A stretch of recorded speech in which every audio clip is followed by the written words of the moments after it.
Oh Lord. Hey y'all, how's it going? Here in the lake side of the moon. I wanted to talk to y'all about the 1990s in general. Do a three-part series of it, and the first thing I actually wanted to talk about the 1990s was the entertainment aspect of that decade, because everything from the shows we would watch, from the music we would listen to, and the sports that we would want to, watch and emulate, and everything else. It really has, like, it really grabbed me since I was born in 1988. Since I was able to actually be a part of that era, even though I was still a kid from the time from 1988 to 2000. I mean, it was just a blessing to me to be able to see and know all the things that I was actually able to grow up on, and everything else. Um, I mean, for all it's worth, man, it was a better time back then in the 1990s, especially in the entertainment aspect of the situation. Um, for me, that's where I found um, my passion for the NBA, um, ability to watch the NFL, with open eyes to see where it actually got me going. See, I was able to watch baseball, a little bit of hockey, a little bit of everything. But the thing with me is that I started to really I didn't know what much about Japanese animation since I was watching Tom and Jerry and the Flintstones and Magilla Gorilla, the Justice League, um, X-Men, Spider-Man, Marvel and DC in general. So Japanese anime was really in the back of my mind because I didn't know much about it. That's where Dragon Ball Z and Sailor Moon came around. That was the first two animes I actually watched religiously. More Dragon Ball Z than Sailor Moon, honestly, but I watched both of them. Then the Superhuman Samurai Cyber Squad, the television show, same as Power Rangers. I mean, the first several series of that, and the music for me, other than Tupac and Notorious B.I.G., you had LL Cool J, you had Boyz II Men, you had Rakim still rocking out, you still had KRS-One, you even had Shaquille O'Neal coming up. So for me, it was a great time to do anything. And this is where Facebook and everything else wasn't known for anything or berating you or belittling you because of what you've done. But for me, it's like the 1990s. To me, is probably the best era of anything when it comes from the standpoint of entertainment. From, like I said, music to shows to basketball to the sports, and even to the video games. I mean, everything just seemed better. That's when, as y'all know, since y'all, you know, so in the 1990s, baby, she was born into the where PlayStation came around. But I was with the Sega Genesis and the Super Nintendo, the Atari, the Turbo Graphics, um, and other things. And Sega Saturn, Sega Dreamcast, all that stuff in the 1990s and late 90s. But I mean, it was just more of a great time. I mean, yes, I played Sonic and Mario. I really just outgrew it like what, nearly a decade ago, because it was getting repetitive. But at the time when I was a child, those were some great games before it actually started to look just the same.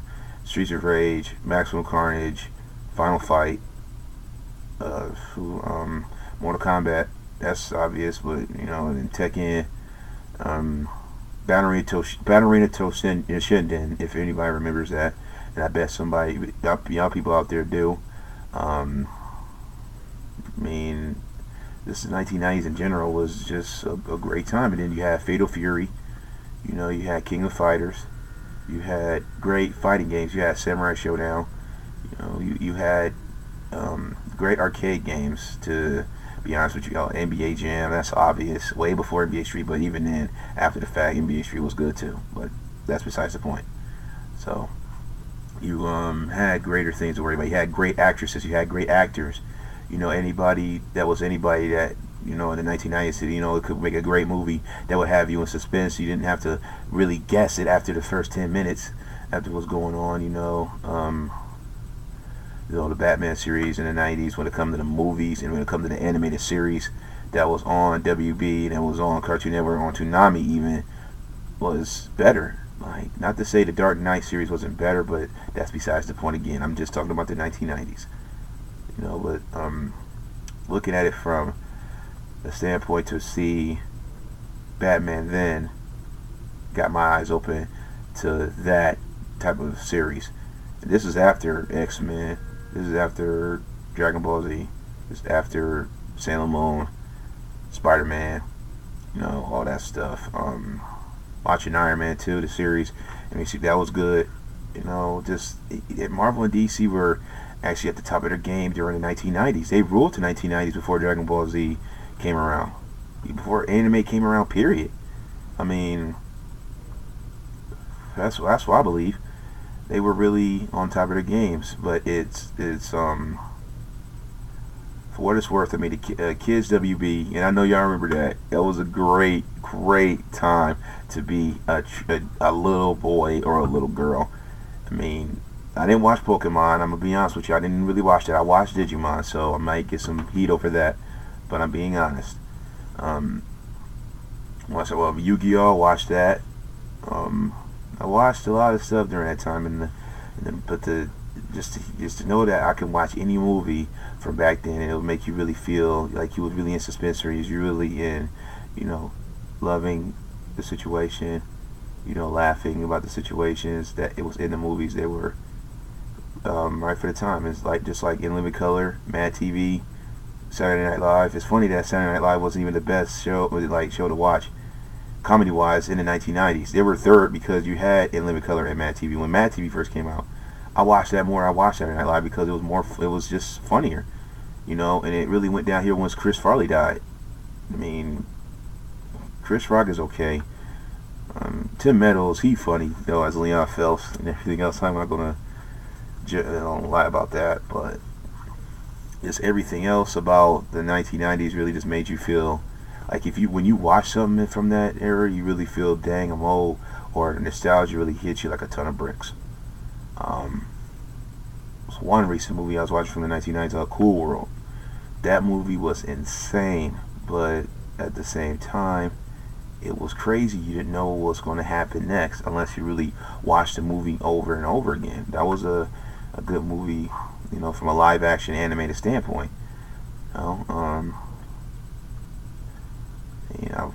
Watching the Bad Boys, one, you know, good one. Will and Martin, that was a great movie too. New Jack City had a true meaning. That's why I liked the movie. It was a good movie, you know, just like Goodfellas, you know, just like Bronx Tale, just like Casino. They all had truthful meanings behind that movie, you know, the movies. And, you know, like the first Rush Hour, great movie too. You know, it's like just being able to be born in 1988, to be able to see all of that stuff as a child was really was great for me. I wish I could change it back, like to me being born in the 70s or something, because I don't. I detest this era because of what's out now. Like everything I just said from an entertainment standpoint for the 1990s, everything is watered down now to ridiculous heights. It's not good at all. That's where I'm glad I'm doing this 3-part series on the 1990s, because it's from my point of view, and I don't. It's a lot of stuff I discredit now. Like, I mean, you know what? On from entertainment, I'm going to do just one more thing, and I want to bring up kindness within people from the 1990s to now, as much as kindness, respect, honor, discipline within all of us, man. Because for me, I was raised on all of those things as a child, and I still am. Nothing's really changed other than my age. I'm 27 years old. Other than that, nothing's really changed with me. And knowing that what I stand for, it's kind of, I mean, well, actually it's not kind of, but it's looked down upon because I'm not what anybody else is or anything else. Okay? Back then, everybody will respect you and just keep it moving. Like, anybody in my age group that actually respects me for that, I respect even more because they actually just see me for who I am. And I will see that person for who they are. But that's what I'm talking about. Like in the 1990s, it was it's crazy, man. I mean, from then and now, you just see the total difference. I was seen and not heard as a child, honestly, because I was raised to respect my elders, and I still am. I still respect my elders. Even people that's a minute older than me, I'm respectful. I'm not this or that. I'm not a hood guy. I'm not a gangster guy. I'm not a street thug. I'm none of that, honestly. And I'm like, okay, where does all that stuff get you? Nowhere. I mean, that's why I'm glad I'm the way I am. When I talked about entertainment, it's where that's all the stuff I would love to watch, just watch and play sports. I mean, and play video games. Still do that to this day. I mean, rather do that than just being disrespectful. I mean, I work, so I respect others. I get ridiculed on the fact of my relationship status, all that stuff. So I don't really pay attention to that because of this. At the same time, I wouldn't care what nobody thinks about me in that aspect because I'm not rushing anything. That's the difference between now and back then. That's another thing. In the 1990s, you didn't rush anything like you would now. I admit that everything else was going more chaotic. It was started in the 90s. I get that, but not as much as it's been since. I mean, before this worth, it's a true blessing to know that I was born in the late 80s, and I was able to see the 1990s for what it was. It was glamorous. It was beautiful. Great times. You went outside because you wanted to. I didn't because I love to play video games like more times than I ever did now, but I still do. But it was fun for me to just do what I love. From elementary school to now, from grade school to now, period. Just it's a blessing to know that I was able to see a lot of good things, a lot of great things. Where my interests peaked from the time I was born and now, just to see a lot, and just to know that I still have my parents, my family, my best friend who came up with this idea of the 1990s. Me and him talked about it, and it was a great feeling. And other people that's actually cared for me because of who I was and not what I was. Like, that's more heartwarming to me than anything else. And getting compliments about what I'm doing through YouTube and Facebook about these videos, to where I'm telling the truth. One guy I've known for years, he said that I've always been honest about who I am and everything else, and it's like I can't take compliments well because I don't care about myself. I'm not full of myself, so that's why I get shy when I get compliments. I just back them off because it's not just me. That's why when I said to him, man, hey, thank you for your support, that's all I would ever want, and that's what I would do for anybody else. I would support them. I wouldn't go away from them. I mean, I wouldn't disrespect them or like try to use their name in vain and all that stuff. Talking about I'm their cousin, all that crap, whatever. Like, but I've always been supportive of anybody that would do anything. Honestly speaking, that's how it's supposed to be, and it's not. That's the difference between the 1990s and now.